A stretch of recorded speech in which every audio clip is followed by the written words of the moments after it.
la police nationale opère une offensive sanitaire pendant 72 heures, donc pour s'assurer de la santé du personnel, mais également aussi de la santé aussi des populations, parce que les 72 heures aussi s'adressent aussi aux populations.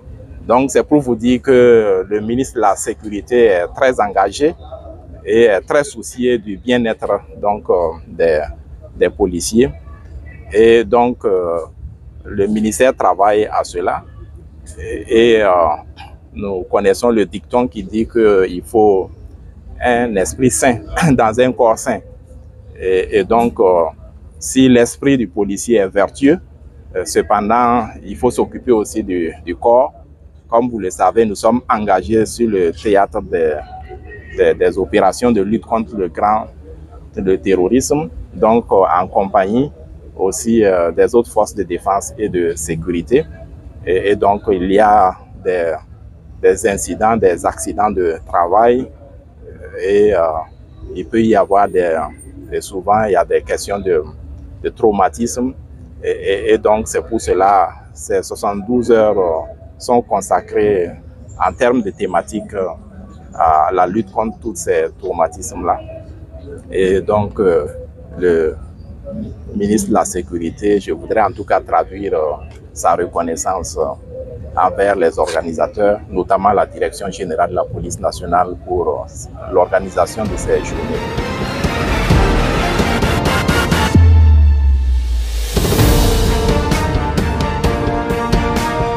En termes de santé mentale au niveau de la police nationale, nous avons bénéficié d'une formation de psychologues cliniciens qui sont les premiers ont été affectés au niveau de la direction des services de santé depuis 2021 et qui exercent pour la prise en charge psychologique des policiers et de la population générale.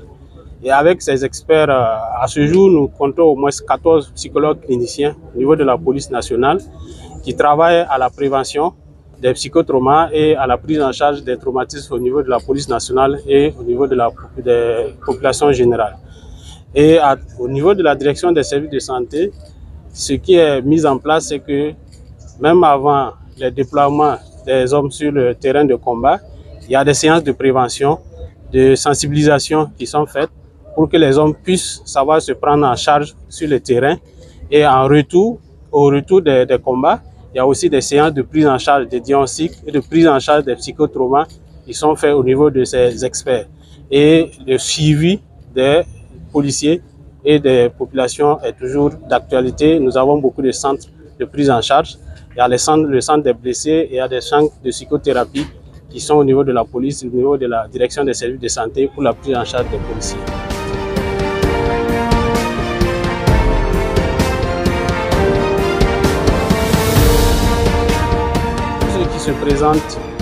Qui se présenteront au niveau du centre médical de l'École nationale de la police nationale et au niveau de l'infirmerie centrale de la police 6 à Dagnoé pour les consultations peuvent bénéficier de ces dépistages et de ces consultations.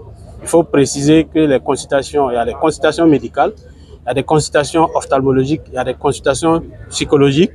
Au niveau des dépistages, il y a les dépistages contre les maladies chroniques telles que l'hypertension artérielle, le diabète, et il y a les dépistages contre les infections telles que l'hépatite B, l'hépatite C et le VIH-Sida. Il y a les dépistages au niveau pour les femmes, des dépistages de cancer de sein et des cancers du col de l'utérus. Et là, après ces dépistages, ces personnes seront orientées vers les centres de prise en charge et d'autres seront pris en charge au niveau de nos centres, et d'autres seront orientés vers des centres spécialisés en cas de besoin. Les consultations médicales, ophtalmo-psychologiques sont gratuites. Les dépistages contre l'hypertension artérielle, diabète, hépatite B, hépatite C et VIH sont gratuits.